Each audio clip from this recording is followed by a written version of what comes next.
He is not well.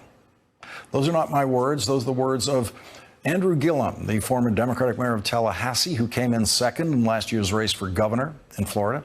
He was echoing what has become mainstream thinking now about the mental health of the president of the United States during a week in which the president has said he is the king of the Jews, the second coming of God, the chosen one.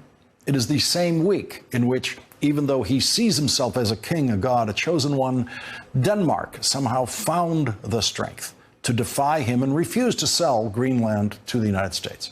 And so the president, the king, the god, says he canceled a trip to Denmark, even though he probably canceled the trip to Denmark because he knows President Obama is scheduled to go to Denmark a few weeks after what would have been the Trump trip, and President Obama would surely get a much more positive reception from a much, much bigger crowd than Donald Trump could have mustered in Denmark. All of that sounds pretty crazy to sober, careful politicians like Andrew Gillum, who have never before called a political opponent a raving lunatic. Well, we told you so. 1 month into the Trump presidency, we had our first discussion of the president's mental health on this program with psychologist John Gartner and former professor of psychiatry at Harvard Medical School, Lance Dotus. If we could construct a psychiatric Frankenstein monster, we could not create a leader more dangerously mentally ill than Donald Trump. He's a paranoid, psychopathic narcissist who's divorced from reality and lashes out impulsively at his imagined enemies. He lies because of his sociopathic tendencies that Dr. Gartner was talking about, that he lies in the way anybody who scams people does. That he's trying to sell an idea or a product by telling you something that's untrue. There's that lying. There's also the kind of lying he has that is, in a way, more serious, that he has a loose grip on reality. If he was a paranoid schizophrenic and he was wearing a tinfoil hat, then he wouldn't be elected president. But he's just sane enough, as it were, to pass, but actually detached from reality, as Dr. Dotus said, so that what is real is fluid. It's totally malleable according to his personality disorder. Later that year, Dr. Gartner and Dr. Dotus contributed articles to the book The Dangerous Case of Donald Trump, 27 Psychiatrists and Mental Health Experts Assess a President. A new edition of that book was published this year with 10 more entries, which then changed the subtitle to 37 Psychiatrists and Mental Health Experts Assess a President. In that book, Dr. Dotus writes, Mr. Trump's sociopathic characteristics are undeniable. They create a profound danger for America's democracy and safety. Over time, these characteristics will only become worse. And joining our discussion now, once again, is Dr. Lance Dotus, a former assistant professor of psychiatry at Harvard Medical School and an analyst at the Boston Psychoanalytic Society and Institute. Dr. Dotus, thank you very much for joining us once again. My pleasure. You told us in 2017 that it was going to get worse. It will, your words will only become worse. Is that what we're seeing this week? Absolutely. Donald Trump, because he has a fundamental need to be all-powerful and all-loved, can't stand challenges. And the nature of democracy is that it challenges people. We have more than one opinion. So the more, it was predictable that once he got into a position where people would challenge him, there are two parties, he would become more unhinged. In the interview today, for example, on the South Lawn of the White House, he showed that.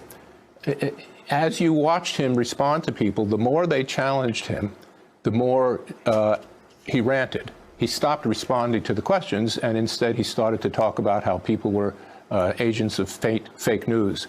He said that they would go out of business soon. Basically, that they would die. That NBC and the New York Times would be dead within 6 years. This is the same kind of thing that he did when he was a candidate and when he suggested that someone protesting at his campaign rally be taken out and beaten up. He can't stand anything that disagrees with him, and the more you challenge him, the more unhinged he becomes, the more paranoid, and the more violent, potentially. Today, he's saying that the reason he's canceling his trip to Denmark is that the prime minister used the word absurd to describe Donald Trump's idea. And he kept saying repeatedly in that talk to reporters you're talking about today, repeatedly saying that was such a nasty word, it was such a bad word to use, the word absurd. I want to hold that in our minds when we consider Donald Trump's relationship to Kim Jong-un, who he used to call Rocket Man. That's what Donald Trump used to call him. And at the same time that he was calling him Rocket Man, Kim Jong-un was calling him the mentally deranged U.S. dotard. And then eventually, after all of that, Doctor, Donald Trump then eventually turned into the guy who loves Kim Jong-un. Let's listen to that part of it. And then we fell in love, okay? No, really.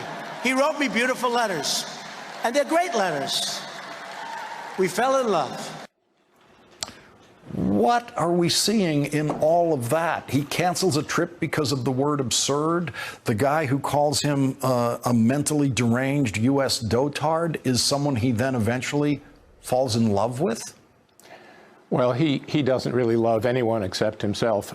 That's not a slur. That's a psychological fact.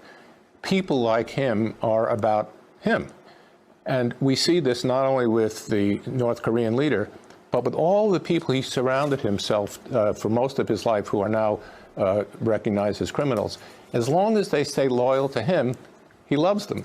As soon as they challenge him, as soon as they disagree, then they're terrible people, which he has said about each of these folks. So, of course, it means nothing. He never loved him. He only used him. And if he's not useful to him, then he stops loving him. That's part of the essential emptiness of Donald Trump. He doesn't have real relationships with people. Maybe his personal family, we don't know about that. But you can see that he discards anyone who doesn't fit his personal needs, which makes him unable to really relate to our allies as well as our enemies.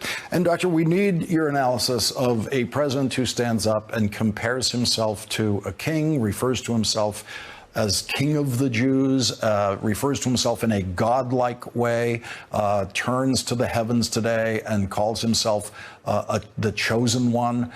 What is that? Well, it's obviously grandiosity, but I want to make clear that there are a lot of grandiose people. There are a lot of people who are narcissistic. Donald Trump goes way beyond that. There is a fundamental way in which, as I said, he's empty. There's something fundamentally different about him from normal people. It's a psychotic-like state. The more you press him, the more you see how disorganized and empty he is, the more he flies into a disorganized rage. So, yeah. And by the way, in terms of being God, he also made several what you might call Freudian slips during the interview today. He kept mixing up who he was and who the country was. He said, I have the best economy. I, not the country. I defeated the caliphate. It's not just a slip